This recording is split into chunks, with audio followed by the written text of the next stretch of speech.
sets over the Kalahari.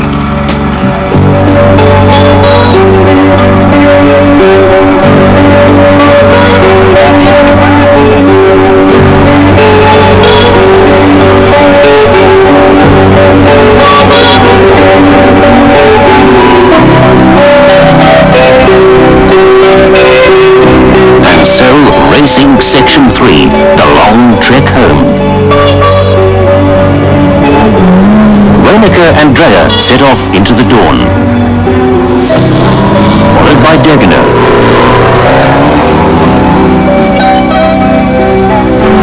20 kilos out, the Toyotas lie third and fourth. No sign of Grobler.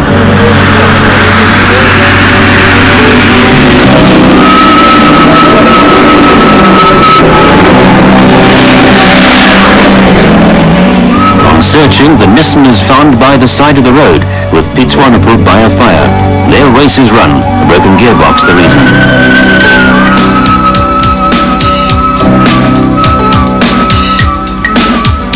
Driving into the rising sun, Arpi pulls a lead on the Sandmaster.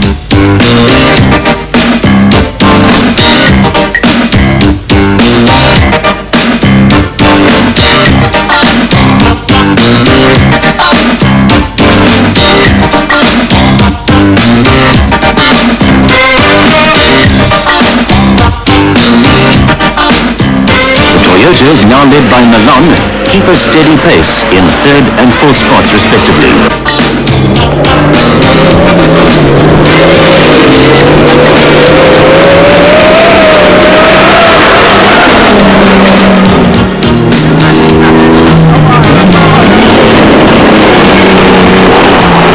As the sand softens, the heat rises, Klaus closes the gap to within striking distance.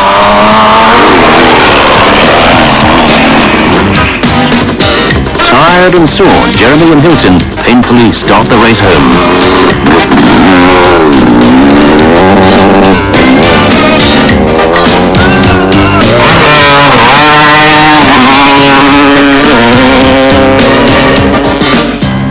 Followed by Russell White.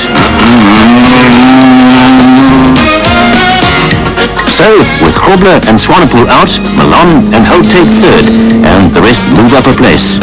Linton Draper and Pete Smith slowly catching the Trofewies.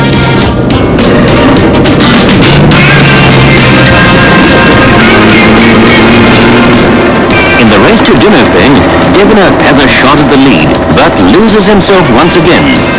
Back on the route, he finds himself 10 minutes behind the Nissan. The Toyotas spread themselves out. Pond and Leek now 7 minutes behind teammates Milan and Holt, who themselves lie 20 minutes behind the leader.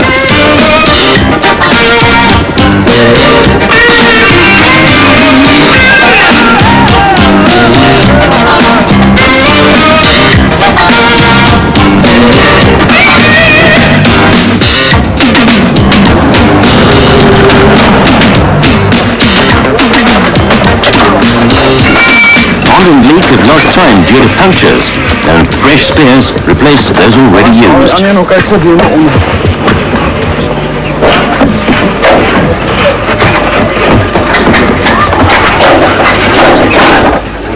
Tony looks exhausted, but if they can keep going, their fourth place seems safe by at least 20 minutes.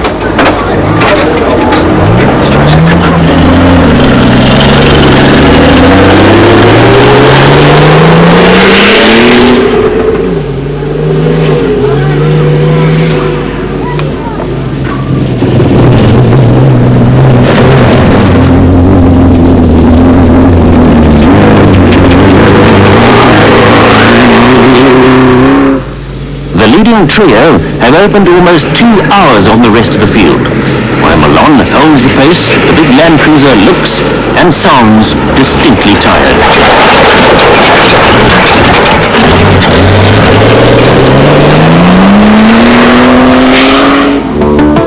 But sounding and looking good, Jeremy Davies powers his way forward, unaware that 20 minutes behind him, a fight for second and third spot is slowly developing. The previous day's crash has affected Beatty's vision, and Russell White is closing in fast. Neil Woodridge is dangerously within striking distance too. Roland Geiger lies 5th, while Gavin Nemo on his Brute Yamaha lies 6th. This Toyota Desert Race will produce many heroes in one way or another, but without doubt, quietly spoken Arpi Reinecker and his navigator Lucas Dreyer have, in a very relaxed manner, stolen the show. Their service crews remain inconspicuous. There's been no crazy fight for the lead. They drove wisely, took the lead, and except for a few kilos, have kept it. The lead they hold has now opened to 17 minutes. As we look behind at their only possible competition, we see why. Klaus Degener, without the aid of a co-driver or navigator, has once again overshot the route. In trying to turn around, he's buried his wheels in the deep sand shouldering the road. Helping hands get the King Scorpion going, but this is just one of many wrong slots that will open the gap between first and second places. The big disadvantage, of course, in a single seat in a desert race is that we get a bit lost. And every time I get lost, even if it's only 4K or half a K, that's time lost. It's very hard to make up on the 4x4s, which have good navigators with them, and very seldom wrong slot.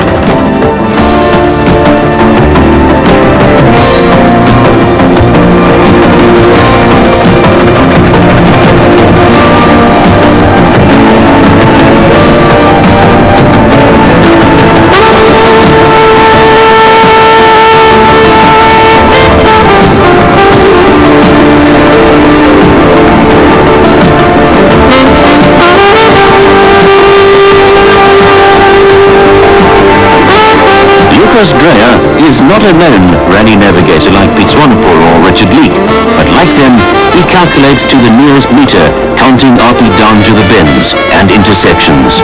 As a commercial pilot, flying helicopters, he's well equipped and totally at home in doing the job he is in the seat for.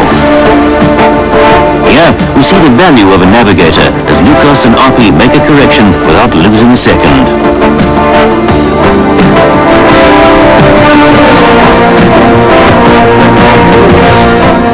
The big KTM under Davies handles the bumps and tracks with relative ease as he guides the machine meter by meter towards Freiburg and the finish.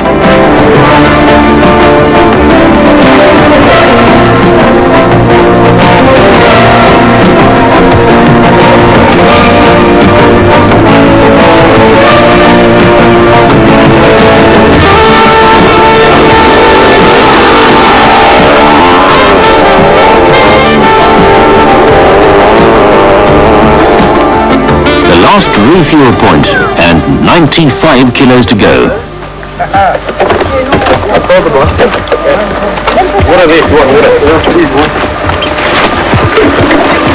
do you call it? Richard Leake is stuck into that tunnel of trees there. Is it? Do you know where the tunnel of trees is? Yeah. They're stuck in a refuel. Really? How's it going? And stuck the Land Cruiser is. In hitting a ditch, Pond has pushed the front axle back, which via the front prop shaft has split the gearbox and smashed the sump. News is that Philip Malone and Brian Holt have broken down too, putting Toyota out of the race, and promoting Draper and the Trefeuilles behind them. At the Freiburg Motor Club, however, the crowd has eyes and ears only for the winners. As Arpi and Lucas take the honours, the pair look as if they could do it all over again.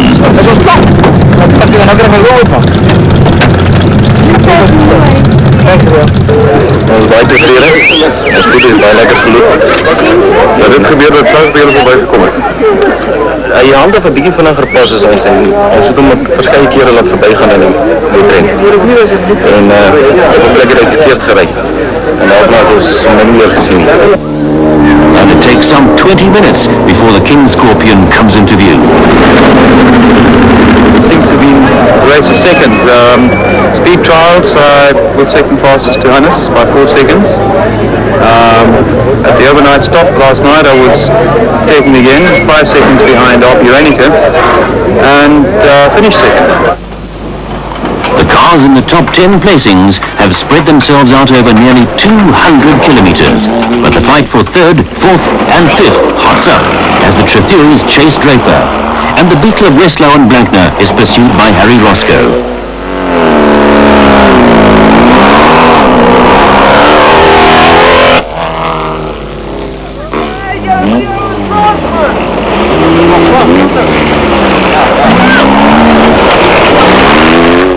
this bunch, Russell White and Neil Woodridge hold second and third places on their bikes.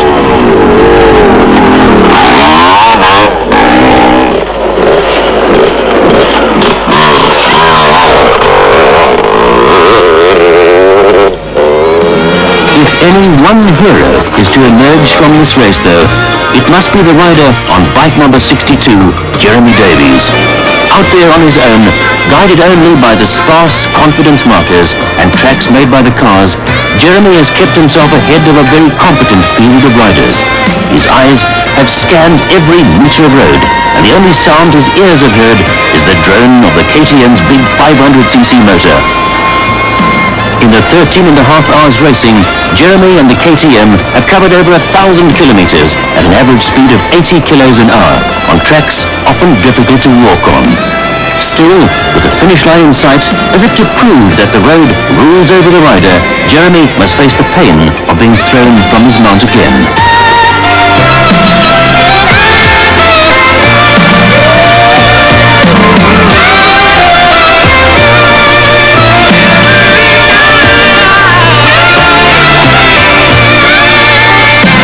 Slowly, painfully, the young rider makes his way down the home straight. Jeremy has ridden an almost perfect race, and when he crosses the threshold of the finishing line, he will fulfill a dream to win the big one, the dreaded 1,000 kilometers of Kalahari tracks, the Toyota Desert Race.